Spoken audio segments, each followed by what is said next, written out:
Our story begins with Wakana Gojou, an insecure but passionate hina doll maker. As a child, he was extremely impressed with his grandfather's doll-making skills and wanted to someday create dolls of his own. But a friend tells him that it's a girl's job and not a boy's, which demoralizes him. Years later, Gojou wakes up from the sound of his alarm and says good morning to a hina doll's head that he cherishes. He goes downstairs and talks to his grandfather for a little bit before heading to school. Unfortunately, Gojou doesn't have any friends. He isolates himself from others at school out of fear of being ridiculed for his hobby. He even thinks to himself that maybe it would be better if he wasn't here at all. Moments later, he's introduced to Marin Kitagawa when she trips and falls into his lap like a wingless angel. After school, Gojou is cleaning the classroom alone when he runs into the angel again. Kitagawa suspects that Gojou is being exploited to clean up after school, even though it's not his job. She tells him that he needs to stand up for himself and not be a doormat. That night, Gojou reflects on what Kitagawa said. When his sewing machine stops working, Gojou decides to use the one at school instead.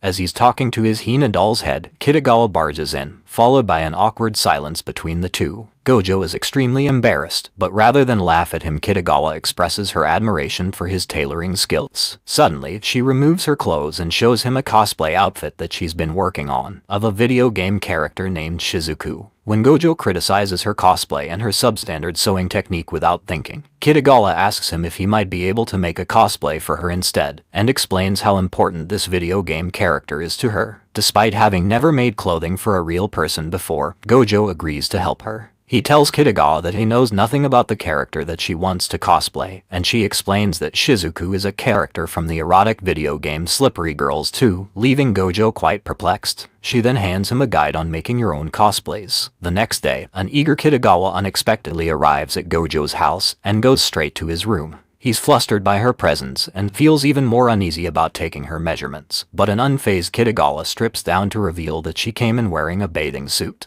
Gojou is extremely flustered, but he slaps himself hard and pushes aside his impure thoughts to focus on what he needs to do. He can't help but feel awkward when measuring Kitagawa's size, but she seems pretty chill about it. But when he's done with the last measurement, Gojou notices that she's blushing. Afterwards, Kitagawa gives Gojou a copy of Slippery Girls 1 and 2 so he can play them and use them as a reference for the cosplay. Gojou's grandfather catches him playing the game later that night and understands that such desires are normal for a healthy young boy, but he is surprised to see Gojou taking notes. That night, Gojou has a vivid wet dream about Kitagawa in her cosplay. At school the next day, Kitagawa spots Gojou and thanks him for helping her. Gojou is surprised that Kitagawa doesn't treat him any differently in front of her friends, but he still avoids Kitagawa for the rest of the day because of his dream from earlier. Kitagawa eventually spots him again and confronts him about his evasive behavior. Gojou explains that he feels awkward around her, but she reassures him that they're friends now, so he shouldn't worry so much. Afterwards, they go shopping together for her cosplay outfit. Gojou is surprised to see all the variety in colors and styles of the wigs. They spot the perfect wig for Kitagawa's cosplay, and she expresses her gratitude towards Gojou by saying she's glad that she didn't have to come shopping alone. Once they have the wig, they head to a lingerie shop to get some garters and stockings. This is extremely awkward for Gojou, and Kitagawa has a lot of fun teasing him. Later that evening, they head to a ramen shop, where they embarrass themselves in front of other customers by discussing the Slippery Girls game series out loud.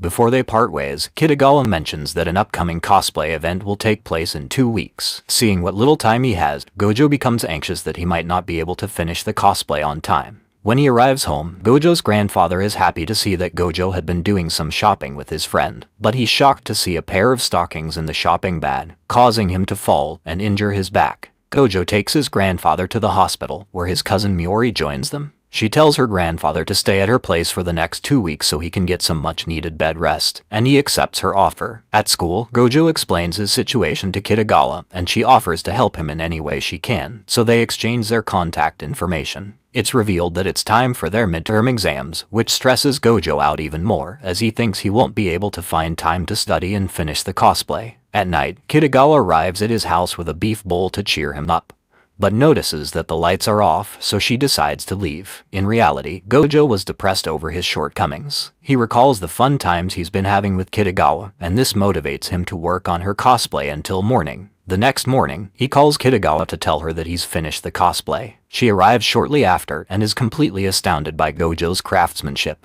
But Kitagawa apologizes to Gojou for making him work so hard, and reveals that she was not supposed to attend the event in 2 weeks. She starts crying, because she was the one who created the misunderstanding. Gojou manages to calm her down by telling her that it'll all be worth it, if she's happy with the outfit. He then makes her put on the outfit, and helps her with her makeup and other adjustments. The end result is flawless, and Kitagawa absolutely loves it. Gojou then takes some pictures of Kitagawa cosplaying as Shizuku, and compliments her. She's happy with the results and uploads the pictures on social media. Kitagawa then tells Gojou that she wants to attend a cosplay event tomorrow. When they arrive, Kitagawa is incredibly excited, while Gojou is more restrained. Kitagawa gets a lot of attention from the other attendees, thanks to her great cosplay. As he watches her have fun, Gojou begins to wonder if this will be the last time they hang out together, since he has now fulfilled his promise to make her a cosplay. When Kitagawa is feeling hot, she reveals to Gojou that she was wearing double bras to make her boobs look bigger, and now she's having difficulty breathing.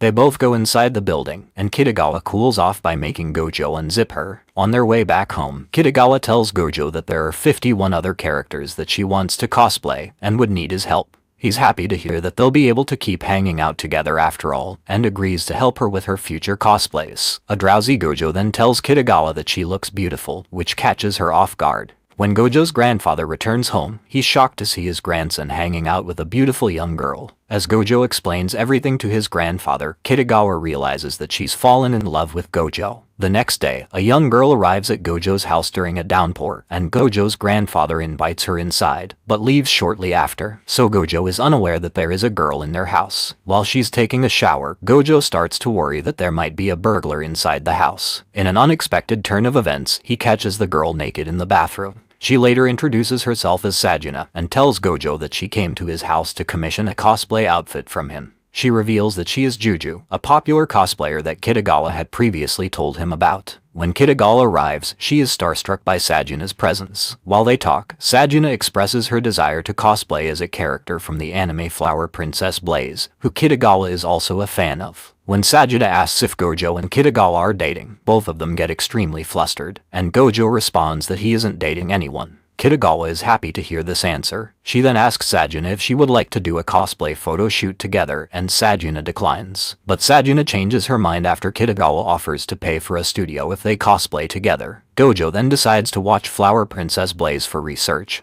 so Kitagawa offers him her complete DVD set. The next day, Gojou arrives at her apartment to pick up the DVDs, and is flustered at how Kitagawa is dressed. She's flustered too, but only because she's not wearing her contacts. When she finally lets him in, she tells him they should watch the series together. As they do so, Kitagawa realizes that she's having a home date with Gojou, and wishes for this moment to never end. Back at home, Gojou calls Sajuna and sends her his detailed sketches. She's impressed by his skills, and she's even more shocked to learn that Kitagawa's outfit was Gojou's first cosplay project.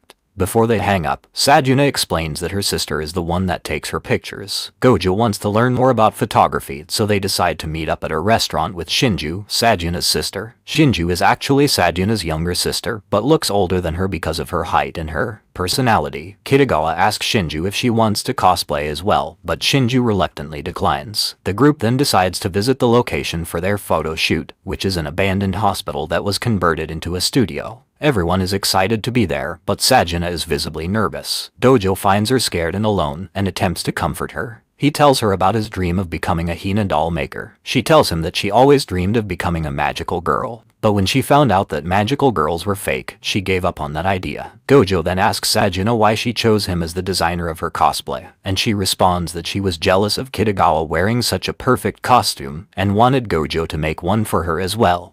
The next day, Kitagawa invites Gojou to go to the beach and they have a really great time there. Gojou reveals that he never got to visit many places during his childhood because of his hobby. Surprised, Kitagawa promises to take him to many places during their summer vacation. Realizing what she just said, a flustered Kitagawa excuses herself. While Gojou is still having fun in the water, Kitagawa takes his picture as he trips and falls into the ocean. Some time passes, and Sajuna arrives at Gojou's place to try out the outfit that he made for her, and she's happy with it. Kitagawa also loves her outfit, and is shocked to see herself in this cosplay. She feels like she's been a Flower Princess Blaze character all along. She then takes a selfie with Sajuna and is amazed at how many likes she's getting. The girls head to the studio and wait for Gojou and Shinju to arrive. When they finally arrive, Shinju stuns the girls with a male cosplay outfit. In a flashback to the day they first visited the studio, Shinju admitted to Gojou that she actually wanted to cosplay as a male character from Flower Princess Blaze, but that it would be impossible to pull off because of her huge rack. Gojou agreed to help and took her back to his house, but Shinju's boobs are so big that they popped off the buttons of the shirt that she was supposed to wear for the cosplay. They did some research and eventually learned about an item to deal with her chest. Back in the present, Kitagawa and Sajuna are both surprised by how perfectly Shinju looks in her cosplay.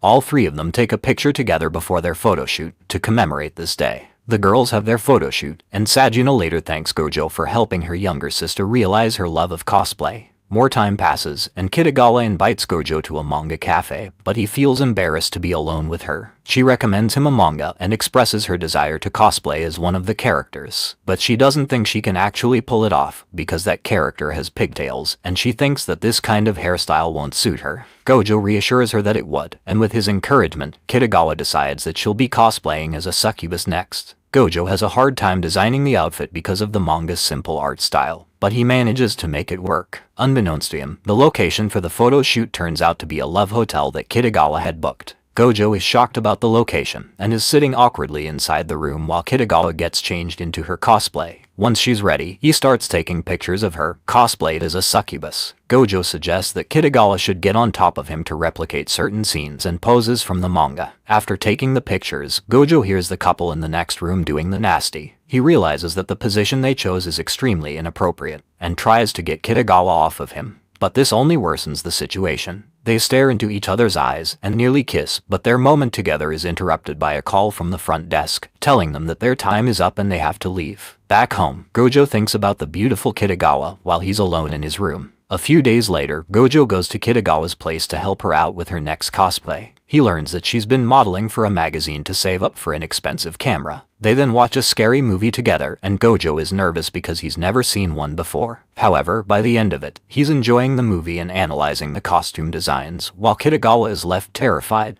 Afterwards, she finishes her homework, and they decide to meet up later that night so they can go to the festival together. At the festival, Gojou is stunned by how cute Kitagawa looks in her yukata, which makes her happy. While watching the fireworks together, the two just stare at each other. After the fireworks, Kitagawa's sandals start hurting her, so Gojou carries her on his back to a nearby store to get her a new pair. Both are very happy with each other's company and promise to visit the festival again together next time. Later that night, when they've both returned home, Kitagawa calls Gojou because she's scared after watching another scary movie and wants to hear his voice. She tells Gojou to stay on the call with her no matter what. But Gojou begins to fall asleep. When she notices that he's passed out, Kitagawa tells him that she loves him. Thank you so much for watching.